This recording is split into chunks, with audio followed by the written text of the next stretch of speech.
So personality disorders are kind of generally defined as kind of an inflexible pattern of beliefs, interpersonal behaviors, affect regulation strategies, and so on, that typically are thought to sort of begin in childhood and adolescence or some kind of pre-adult period and have some sort of continuity to the present. And there's a lot of, as one could imagine, controversy about how this does or doesn't overlap with so-called symptom disorders, or what used to be Axis 1 disorders in the original DSM. And I think this gets into some of the things, you may be asking me about a little bit later, because, so-called, anxiety disorders that we know, for example, also often begin in childhood and adolescence and continue on into adulthood. That's often the case for depression as well.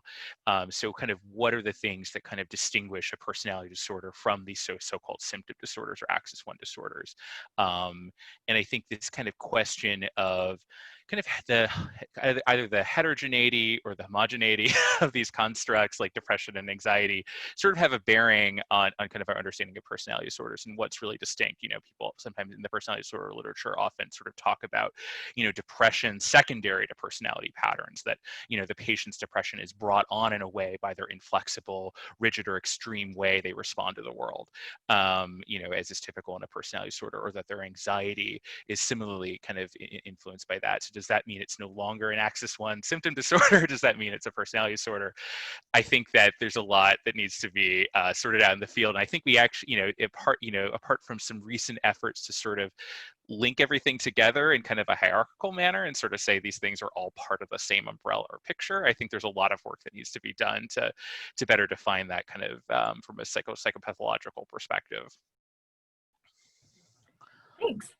So I guess like clinically what I do to make the distinction is usually just to ask, like, is this causing a lot of interpersonal impairment in a way like that goes above and beyond what an anxiety disorder or depression or even like psychosis might do? Yeah. And then also how much like insight and flexibility does the person have? Is that Yeah. accurate? Is that the right thing to do? Yeah, I think from a clinical perspective, what you just outlined is probably a very good way to go about it. One thing that we know is that personality disorders carry with them, above and beyond symptom disorders, kind of extra impairment in kind of psychosocial functioning, interpersonal functioning, relationship functioning, and so on. So having one borderline personality disorder criteria makes you like at a large effect size worse than any other psychiatric patient who has meets for no borderline personality disorder criteria whatsoever. And I think you're also correct in that a lot of it is about the rigidity or inflexibility, from like a kind of a, thinking about constructs that may be elevated in personality disorder, particularly maybe relative to at least garden variety depression or anxiety, as it were, from either a cognitive, behavioral, or a psychodynamic perspective, might include things like especially high endorsements of particular beliefs, right? Like someone with obsessive compulsive personality disorder, maybe even relative to someone with OCD, that's an interesting question, might endorse something like, if I don't apply order to everything, everything will fall apart, and they'll endorse that in an especially high degree. And those kinds of beliefs rigidly across many kind of circumstances. We might see kind of elevations in dysregulated attachment styles from a psychodynamic perspective in particular, though I would argue that's sort of trans-theoretical or trans-diagnostic. But, that we would see kind of, as you say, kind of especially impaired relationships, that, when the OCPD person, their partner doesn't adhere to their rigid standards of how to keep the house clean, maybe they flip out, and they suddenly feel, they maybe they have an avoidant attachment and they get distressed and they need to keep the person really far away from them, and I'm really independent and F that person.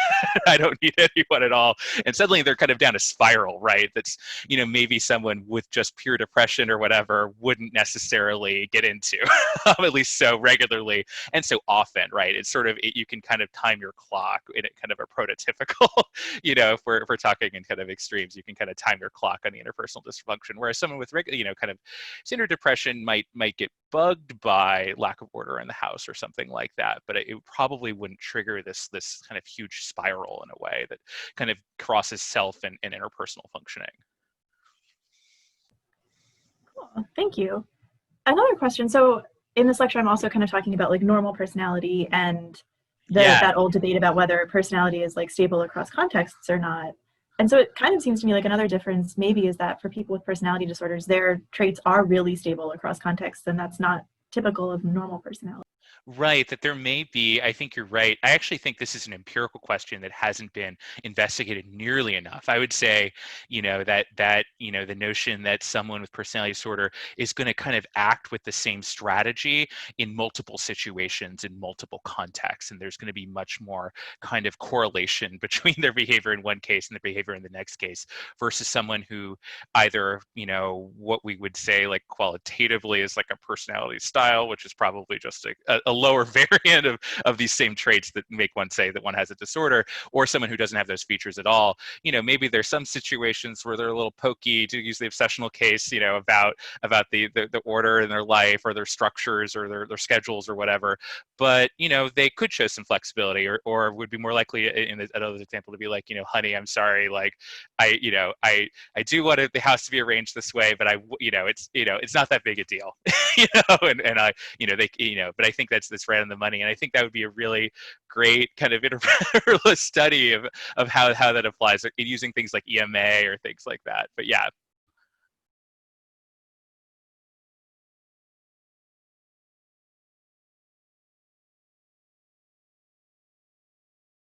I would say, so one way they really, really super do is avoidant personality disorder. I would say among the three cluster C personality disorders, avoidant PD is the least distinguished by or distinguished from sort of the anxiety construct per se. There has been a lot of research, actually some by our mutual Penn graduate, Elior Porter, our dear friend, who at McLean in Mass General, looking at kind of what distinguishes someone with avoidant personality disorder from someone with social anxiety disorder, and sort of looking at the kind of unique predictions of sort of one set of criteria versus the other, the overlap in the criteria, and so on. They would argue actually there's very little that's different, and that in some ways avoidant personality disorder is like a more severe version of social anxiety disorder that maybe is more pervasive across more situations and scenarios and so on. And so in that case of AVPD really may not be that different. I would say that avoidant PD is probably best understood as an extreme, kind of a more extreme, more impairing variant in the same kind of family or continuum as social anxiety disorder. One thing I'll say actually across the board is that we actually have so little treatment research about cluster C disorders, period. And so it's sort of as another mutual friend of ours would say, it's an empirical question as to whether the same kinds of things that you do for social phobia or social anxiety would be helpful for AVPD. But that's actually not really been tested. There's literally only one randomized trial examining that whatsoever, and it's really bad, and it's Dutch, and it's just a bit of a mess. But so I think that might help get at at least from a treatment perspective, or at least do the maybe there's similar mechanisms, but can we treat them the same way? I think is an open question actually from an empirical perspective.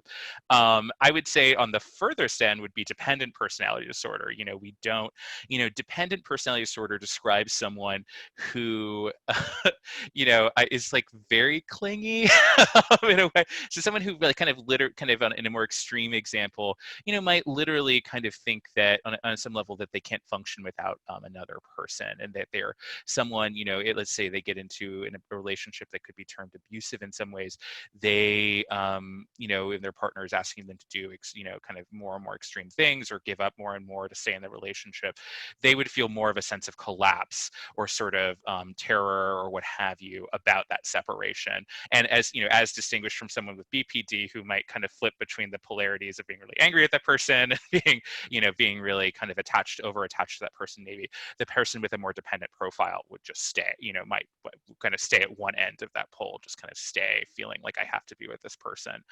But we don't. So I would say that might map on to certain kind of diagnostic aspects of anxiety disorders. One kind of under research aspect of anxiety is kind of issues with attachment across, that we actually now know is quite a risk for developing as a kid if you have kind of insecure attachment, or certain kinds of dysregulated attachment like separation anxiety. You're very likely to get an anxiety disorder as an adult, or rather more likely, significantly more likely. So this kind of dependent profile is sort of like an anxious attachment style in a way, like someone who's very, very, you could be thought of as someone who's very, very anxiously attached, which is more kind of something you see across anxiety disorders, but isn't any particular anxiety disorder. It's not really like a panic person per se, though you see some people in panic who are like this. It's like some social phobic people, and so on. And then OCPD, I would say obsessive compulsive PD, is sort of somewhere in the middle of that, right?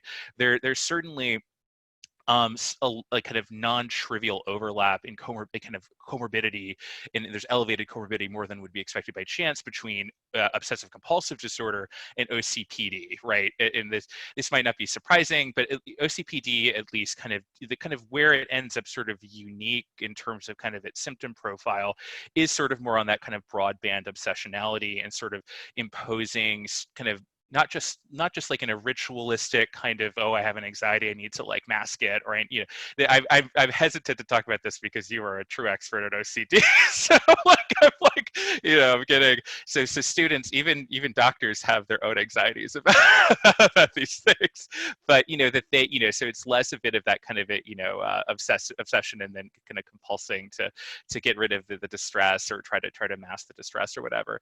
And it can be more, it kind of can be infused with more things like aggression, right? That like if you do this thing wrong, like you're morally incorrect, right? There's sort of a moral inflexibility in OCPD.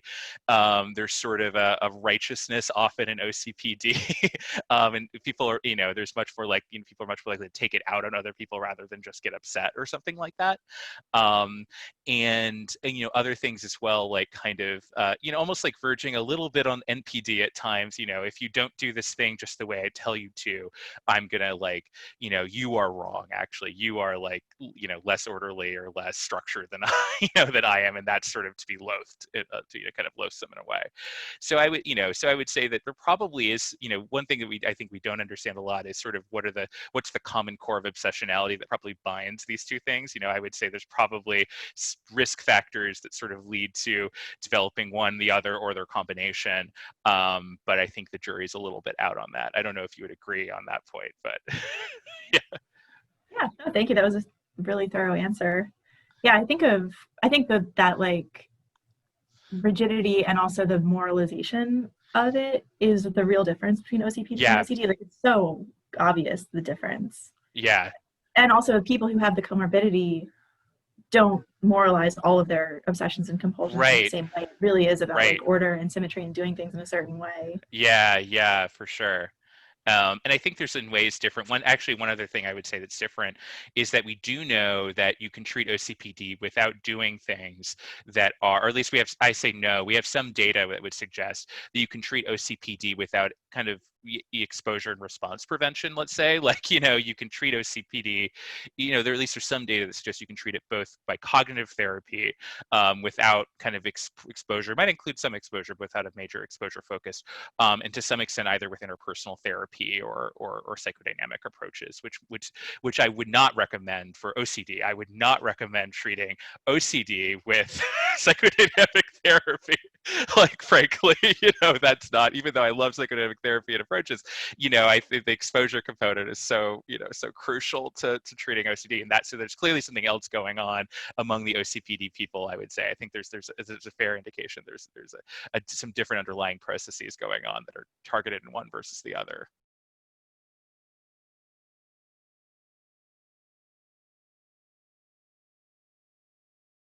So psychodynamic approaches to treating personality disorder, just like CBTs, there's a multifarious approaches, many different perspectives, kind of within the same umbrella rubric.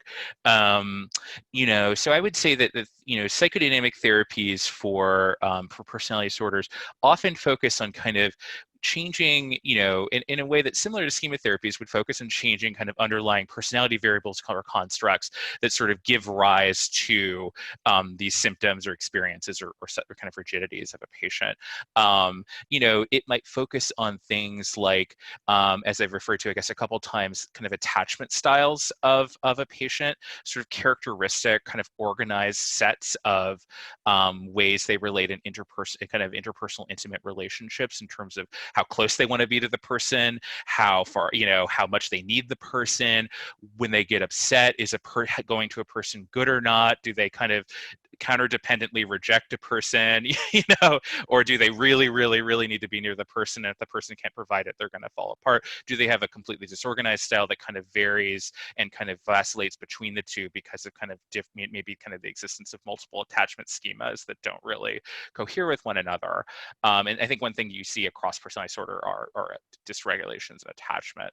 So I think attachment's a big focus of psychodynamic approaches, and sort of both making the patient aware of their attachment style and covering it, but also kind of working to adapt it either way, to either help the patient gain more autonomy if they're more anxiously attached, and sort of to have more, be more comfortable with kind of normative attachment and support needs if you're more avoidantly attached in different ways. It would also pay attention to defenses, ways in which kind of characteristic ways in which one avoids certain kind of emotional experiences or kind of transforms them. So in borderline personality disorder, splitting is sort of one of the hallmark defenses, right? Sort of seeing the world kind of in very black and white ways, and not kind of not in a way letting the different conceptions touch. The notion of, you know, kind of at least a classic characterization of splitting would be, you know, I come into your therapy office, Hannah, and I'm, you know, one day I'm like, Doc, you're like the best therapist I've ever had. All my other therapists are trash. And then the next day you maybe say the wrong thing, or I think you said the wrong thing, or there's a billing issue or something. And suddenly I act toward you in a very extreme way in the other direction. And if you were to ask me, you know, well, you know, it's interesting that yesterday you thought I was the best therapist in the world.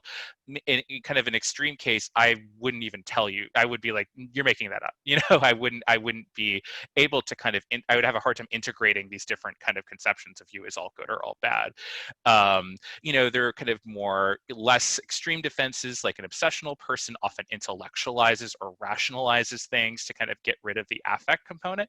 And so kind of with kind of defense interpretation or analysis, kind of what you're doing is that you are identifying the function of the defense. What does it do for the person? What is it avoiding, or what kind of experience is it kind of papering over, or letting the person think is more simple or less distressing than maybe it really is to the person? Maybe thinking about, why do you do this? Like, how did you come to do this kind of thing? Pointing it out repeatedly and kind of interpreting it both in the therapy and outside of the therapy, and the so-called in the transference, right? You know, which is the sort of ways in which a patient's kind of prototypical experiences of self and other play out in the therapy room, essentially. And sort of encouraging them to sort of do that, you know, in real life as well, right?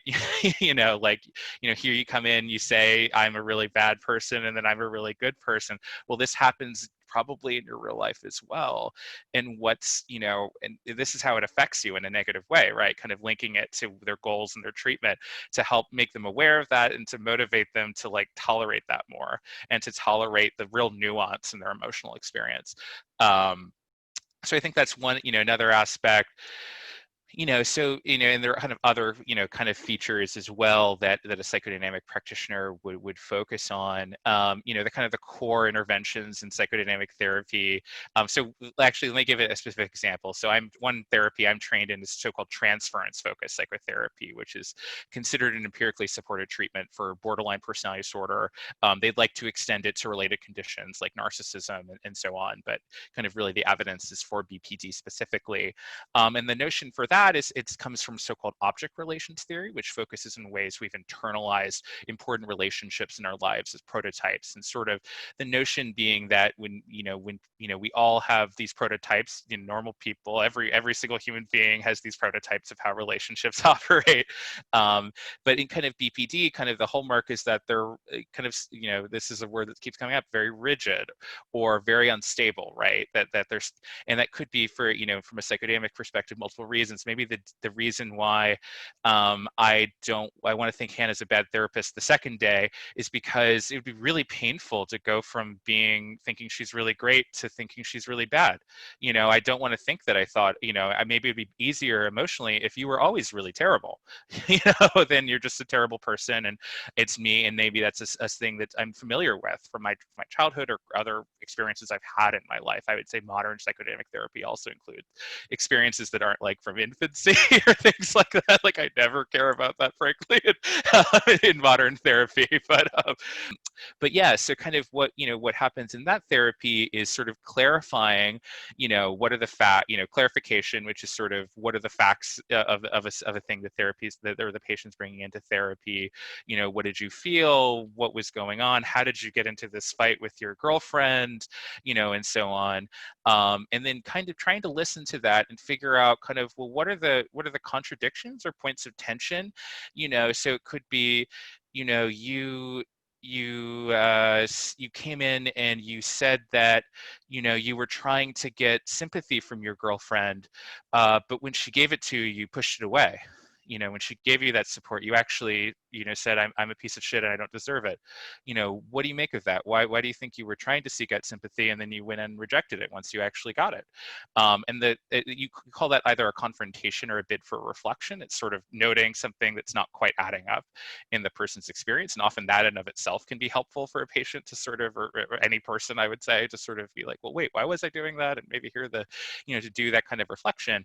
And then sort of processes of interpretation, going from kind of naming, well, what are the underlying dyads? They call, in TFP, you talk about object dyads, which is sort of, it's a construct, I would say that it's more of a clinical construct than sort of an empirical construct. It has some relationship to attachment, for example, but in other kinds of schema approaches. But the notion is that, you have an image of yourself, you have an image of another person, and there's some sort of linking affect. So, maybe, the person who thinks that Hannah's a bad therapist because she had a billing issue or whatever. So it could be that I have, for whatever reason, I've internalized this representation of like a victim, a powerless victim, and an oppressive other who is punishing and uncaring. And my affect would be anger, because who wants to be a victim in that situation? I need to fight against this powerful other. And so it kind of involves sort of seeing kind of the distortion in that, sort of what is or isn't distorted, trying to bring in other representations across time. Like, you have thought of me in a different way. It's interesting, and sort of trying to interpret both the instability in those dyads across time, or those kind of senses of self and other across time, also showing that you can be on both sides of the role reversal. So I one time had a patient, a patient with more of an NPD, but also some BPD characteristics, and he actually was obsessed with this thing about he thought he manipulated people to receive sympathy, and that I could get into some reasons why he thought this, but this would be kind of a common complaint, especially across early therapies. Oh, I talked to my friend, and actually I meant, really I was trying to manipulate them, and it was and then they gave me sympathy, and it was terrible. And and he thought of himself in a bit of a grandiose way as being able to coax people into doing this, like as though the other person has no ability to resist, and to have a thought of themselves about whether I give you support or not, frankly, never kind of came into the picture, interestingly, at least at the beginning of therapy.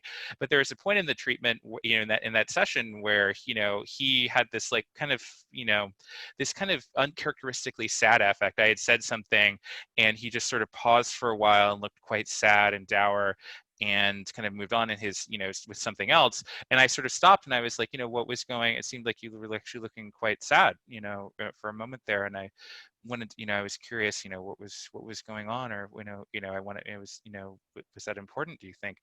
And he suddenly became very worried that I was manipulating him, actually, that I was this kind of, just like he thought he was this manipulator, trying to get other people to do things to his whims, that I was a manipulator trying to get him, using my interpersonal savvy and kind of interpersonal skill to get him to do something. And suddenly, and sort of part of the treatment that was important was for him to see that, it's not just this rigid thing where you're always on one side and they're on these other, like, you occupy the other position too. Just as much as you think, in other cases, he thinks he's the victim and there's an aggressor. Like, look, you're the aggressor sometimes too, actually, aren't you? And to help, and the idea is to be kind of help in that way, get kind of reality test in a way. Like, look, you don't either, for the patient no longer to think of himself necessarily as being such a, at least universally, a victim or a manipulator or whatever, that he can really, that to help add more flexibility. And then kind of toward the middle end of treatment, there's sort of more traditional psychodynamic interpretation as well, sort of, so for that patient, kind of that to and fro between receiving sympathy and or kind of trying to get sympathy and then batting it away, and sort of thinking about, well, why, what could be causing that? What are other things in your mental life that could lead to you rejecting the sympathy you so seem to desire? And like, and for him, it's sort of this notion, I think, both that he doesn't, as we kind of would develop and work through in therapy, is that he's a piece of shit and doesn't deserve it. He kind of, this kind of to and fro ends up kind of being the product of both his wish to have sympathy, right? His wish to be supported in a way he was never supportive. He also had PTSD, came from a very abusive household as a child. He really wanted people to take care of him, but he doesn't think he deserves it. He's also worried just like with his crazy mother, if she does give me support, she's going to get closer to me and do something really crazy. And she's going to, and sort of being able to talk about that kind of, this is actually sort of a therapy that ended up going quite well, is sort of, to see how these play out in his real relationships, and to become, for example, more comfortable with things like dating, or like, he hadn't dated in 5 years, and he, toward the end of the treatment, went on his first date in 5 years. And it was like a big deal. We were like very, and because he would get flooded by these images and these ideas, and to sort of be able to take a step back and be like, this is my internal drama, and doesn't mean that this person is going to be like my mother. That's such a prototypically dynamic statement. This person's not going to be like my mother, but so I think that's sort of a kind of, but there's other kinds of treatments, mentalization-based therapy, which is more focused on trying to get the patient to be able to think about representations of self and other, kind of intended for more impaired borderline patients. And other such approaches as well. So I could also talk about schema therapy if that would be helpful. It would be. That was awesome. I definitely learned a lot about psychodynamic therapy there. And I don't know, maybe this is overly simplistic, but it does sound like there's an emphasis on like holding competing ideas and tolerating Totally. two things being true that is not dissimilar from DBT. I completely agree, actually. And I think this is something, one thing that kind of, I think is common among effective therapies for BPD is just what you said, kind of being able, kind of encouraging the capacity, maybe in somewhat different ways, through somewhat different lenses, and maybe it's like an all roads lead to Rome kind of situation in certain ways, but like through different ways, being able to tolerate the dissonance, being able to tolerate complex feelings, that you have in DBT, of course, there's, the dialectic, and, there's the one thing, the other thing, and the synthesis of the two things, and so on. I'm much better at, like, I'm so bad at like DBT skills, but that's the part of DBT I can do. But when I do CBT, I much prefer. I love exposure therapy. I love just going, and anyway, whatever. I feel like it all comes down to exposure therapy. That's like a fight Lorenzo and I always get into. Like, it makes them really uncomfortable to hold competing ideas, and we're making them do it in therapy. So like, isn't that exposure? I kind of, I actually would say there's something about that kind of exposure. There's such a to and fro between behavioral experiences or exposure experiences and cognitive and emotional changes in a person's life. And I think that, whether it's in TFP or DBT or these other treatments, that a big part of it is that, like, in TFP, for example, there's sort of a treatment contract in sort of traditional TFP, where the patient like has to have something in the real world, which is sort of seen as a form of exposure. Like, the patient can't just sit in their house all day, basically, because the notion is, like, if they're not doing something in the real world, as it were, that could be volunteering, that could be taking a class or whatever, like, they're not going to be exposed to these situations that they need to be, to kind of work through these issues, these interpersonal issues that are going to come up. And I think, yeah, I think, talk about dialectic, or, I think there's a virtuous cycle between sort of, in on these different therapies, between sort of kind of having these corrective experiences or exposure experiences, and sort of the insight or cognitive change or relinquishing of defenses, whatever you want to call it, that occurs to kind of lead to lasting change, would be my idea, probably my trans theoretical idea of how these treatments actually work. But yeah. And also, it sounds like towards the end of the therapy, you were talking about, you also addressed some schemas of like worthlessness and unlovability. yeah, for sure. And I think, so schema therapy, writ large, sort of schema therapy proper is a treatment developed by Jeffrey Young, who was at one point an adherent of Aaron Beck, who is 95. He's old. He's so old. He's still going He's still strong. kicking. He's still kicking. The founder of TFP just turned like 91 or 92, so we have these like luminaries. I'm just really worried about all these old men in the era of COVID. But anyway, but yeah, so schema-focused therapy kind of came from what Jeffrey Young would say. His sort of noticing clinically that kind of cognitive therapy per se was often not enough for patients who with a personality disorder who would come in with these intense rigid interpersonal and kind of identity problems and beliefs and so on.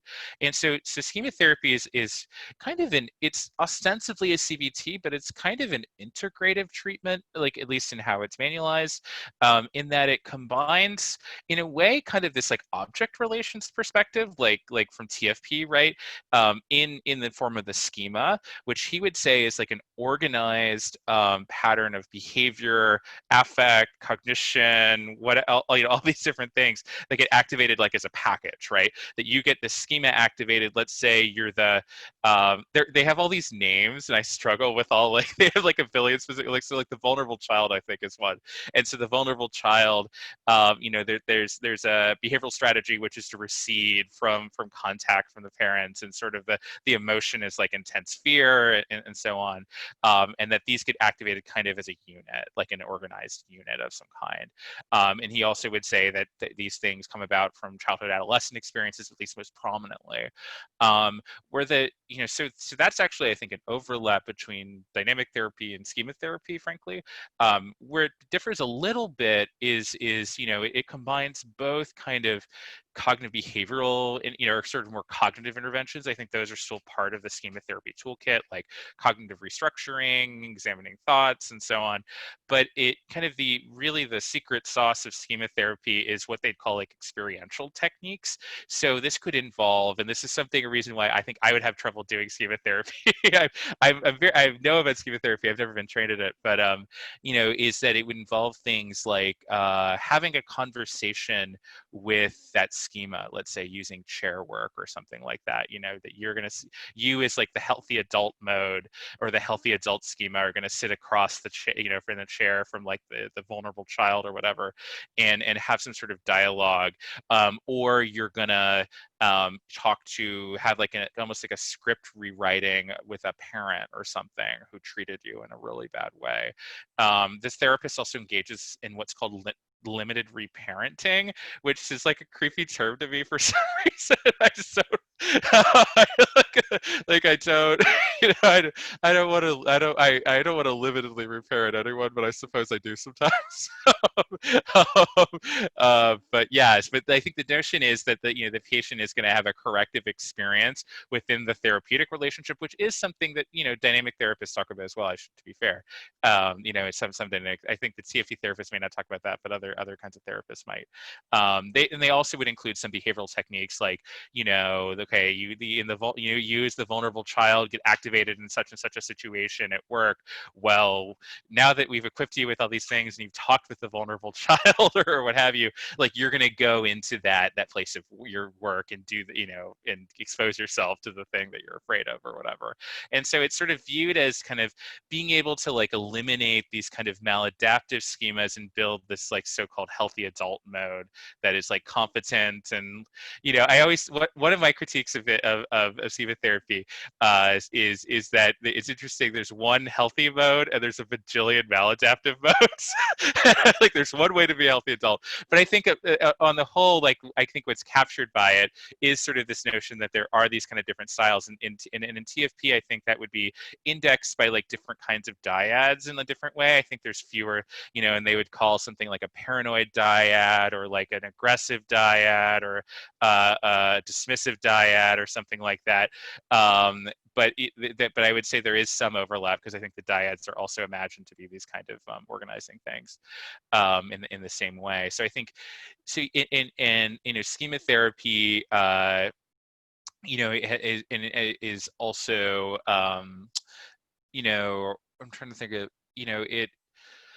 I think it's much more directive, I would say, than TFP or other psychodynamic therapies. It would, because the person is supposed to be the healthy parent, who the good parent who's going to, I mean, I know this literature is sort of maybe out of date, but sort of, the people, I remember in interest psych, they always talk about the authoritarian parent and the submissive parent, I forget, the allowant, permissive parent. Authoritative and authoritarian Right, there's sort and of a permissive. perfect, there's sort of the authoritative parent. You're going to be the authoritative parent who's like, provides support and some boundaries, but also is going to push the child, with some, to do their best, and hug them, metaphorically, if things go wrong, and so on. Sort of combining the best features of the authoritarian and the permissive parent or whatever. um, so yeah, and it's interesting. I think, but what's interesting, at least in the United States, is that, really there are no people don't really do schema therapy in the U.S. apart from the East Coast, I would say, and I think the same thing is true for TFP. Is that there's really just limited. I'd say DBT is clearly the most penetrant treatment, but I think that but I think that, as with all things, there's questions about what happens when DBT doesn't work, right? And I did some work with Shelley McMain, who's a DBT specialist, really wonderful in Canada. Uh, and in Toronto, and she did this randomized trial of DBT compared to a psychodynamic sort of supportive therapy, essentially, that's more like less interpretive and sort of like TFP is, and sort of less intensive. And we were able to find, like 2 years after randomization and after 2 years after treatment, that there were particular characteristics that sort of indicated that someone did better in DBT, which was a much more intense treatment. They saw their therapist a lot more often, and this sort of less intense but very different psychodynamic approach. So I think that one reason it's important to study these multiple treatments is so we can have multiple things in our toolkit and armamentarium, because one treatment isn't going to work for all patients yet. For something like BPD, which is quite heterogeneous, actually. There's a lot, as with all DSM disorders, I'm sure. It's like a theme. It's like the DSM is like the best that we got, and also kind of a mess at the same time. Like, you can have two borderline patients who only share one criteria in common. It's like, what does that mean? About a person.